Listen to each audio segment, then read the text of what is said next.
Hari ukuri abantu benshi badashaka kwemera. Ntabwo uri umukene kubera ko utinjiza amafaranga menshi, ahubwo uri umukene kubera ko nta system ufite. Hari abantu binjiza amafaranga make ariko bagatera imbere, hari n'abinjiza amafaranga menshi ariko bagahora mu bibazo. None ubwo ikibazo ni ikihe?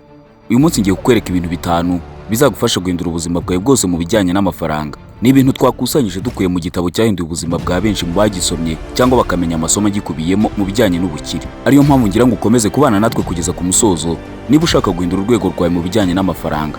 Iwacu Stories, amafaranga, ubukire no gutera imbere nibyo tubifuriza. Ntibibagirwe gukora subscribe niba ukunda amasomo nk'aya.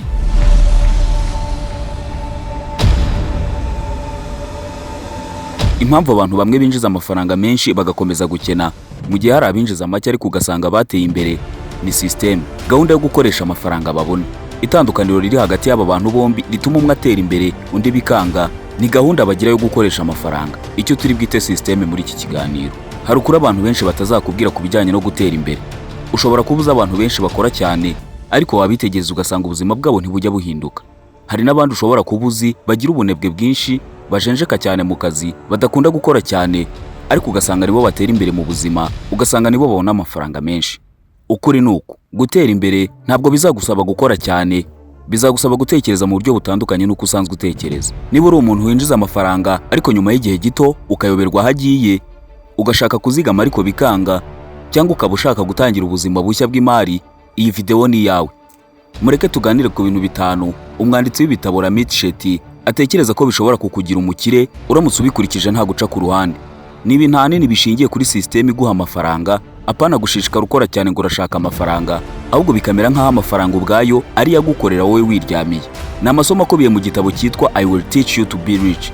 Tugenekereje mu Kinyarwanda, umwanditsi w'iki gitabo Ramit Sethi yacyise ngiye kukwigisha uko waba umukire.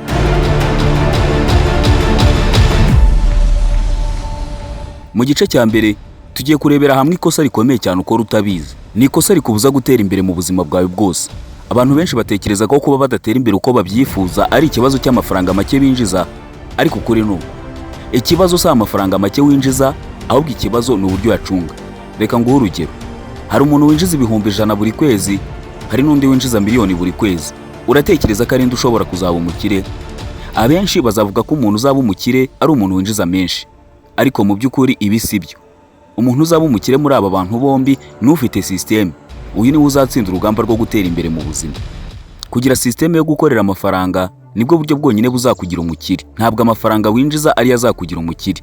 Ibi twese turabizi, ariko ni ukuri dushaka kwirengagiza. Ni winjiza ibihumbi 100 nta system y'uburyo ukoresha amafaranga yawe, azashira utazi uko bigenze. Iyo utagira system y'uburyo amafaranga yawe akora, amafaranga araguhunga. Iyi system niyo ngira ngo tuze gusobanukirwa neza muri iki kiganiro, ariyo mpamvu ngusaba gukomeza kubana natwe kugeza ku musozo. Mu gice cya kabiri reka tuvuge system ikora. Ni system ushobora gukurikiza ubuzima bwawe ugahinduka nta gushidikanya. Ibi si amakabya nkuru, reka twige ikintu gihindura byose. Ntugacunga amafaranga yawe buri munsi, ahubwo shyiraho system igukorera. Umva iki ibi bishatse kuvuga. Gushyiraho system igukorera ni ukugena uburyo amafaranga yawe agenda. Amafaranga yose winjiza agomba kuba agabanyije mu byiciro bitatu bikurikira.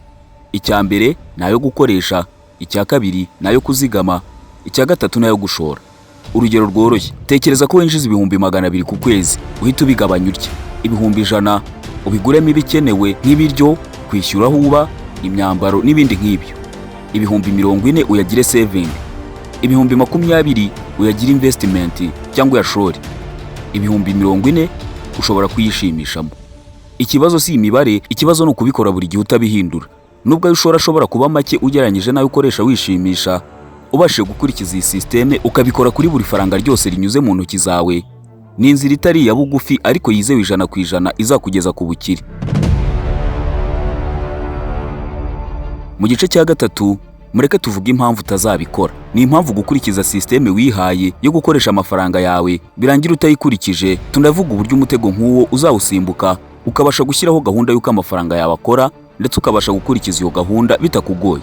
Hari impamvu 3 zituma abantu bananirwa gukurikiza system biyemeje yo gukoresha amafaranga binjiza. Impamvu ya mbere ni ugutegereza igihe cyiza, gutegereza perfect time. Kwibwira uti nzabikora nintangira kwinjiza amafaranga menshi. Urategereza ukabura igihe cyiza. Impamvu ya kabiri ni ugushaka perfection. Kwibwira uti nzabikora neza 100%, reka mbe ndetse mbanze nitegure, ukazashiduka imyaka yarihiritse utarabona igihe cyiza wategereje ngo utangire. Impamvu ya gatatu ni emotions cyangwa amarangamutima. Abantu bakoresha amafaranga yabo ahanini batagamije gutera imbere n'inyungu z'igihe kirekire, ahubwo bashingiye ku marangamutima. Gukoresha amafaranga ushingiye kuko wiyumva. Mu by'ukuri amafaranga ntakenera amarangamutima, akenera systeme, kuko niyo yonyine ituma uyatindana ndetse akarushaho kugwira. Mu gice cya kane, mureke turebe uburyo bwo gutangira. Reka tubishyire mu buzima busanzwe hano iwacu. Intambwe ya mbere, fata ikaye n'ikaramu wandike cyangwa ubitekereze mu mutwe wawe. Andika yo winjiza, wandika yo ukoresha cyangwa isohora buri kwezi. Intambwe ya kabiri, fungura saving account yawe. Nubwo watangirana na mobile money, ni uburyo bwiza bwo gusevinga. Step ya gatatu cyangwa intambwe ya gatatu, shyiraho itegeko ryo gukoresha amafaranga yawe, uyagabanye mu byiciro bitatu twavuze haruguru. Ayo ukeneye gukoresha uyashyira ukwayo, ayo kuzigama uyashyire kuri konti yawe, ayo gushora nawe uyashyire ku ruhande. Gutanga amafaranga wiga ubumenyi bushya nko gutwara ibinyabiziga cyangwa undi mwuga uwo ari wo wose, nabyo bifatwa nko gushora. Ubu uri gushora mu bumenyi kandi ni ikintu cy'ingenzi cyane mu rugendo rwo gutera imbere mu buzima. Niyo mpamvu gutanga amafaranga wiga ubumenyi bushya bifatwa nko kuyashora. Ibi nutangira kubikora, hari abantu bazakubwira ngo biragoye, bakubwire ngo ntibishoboka, batangire kuguca intege, ariko kuri ntukeneye amafaranga menshi kugira ngo utangire nonaha ushyireho systeme yawe, ahubwo ukeneye gufata icyemezo nonaha. Uyu munsi ushobora guhitamo gukomeza ubuzima bwawe cyangwa ugatangira ubuzima bushya bukuganisha ku ntego zawe. Wibuke, amafaranga siyo kibazo, ikibazo nuko utaramenya kuyacunga neza ngo nayashakire systeme igukorera ushingiye ku mafaranga winjiza n'uburyo yinjizamo, maze nawe amafaranga azatangire kugukorera mu gihe kizaza. Guhera uyu munsi ufite amahitamo yo guhindura byose. Niba ubashije kubana natwe kugeza ku musozo w'ikiganiro, ni ikimenyetso cy'uko witeguye guhinduka. Ntugende udakoze subscribe cyangwa ngo usangize ubu butumwa abantu bawe.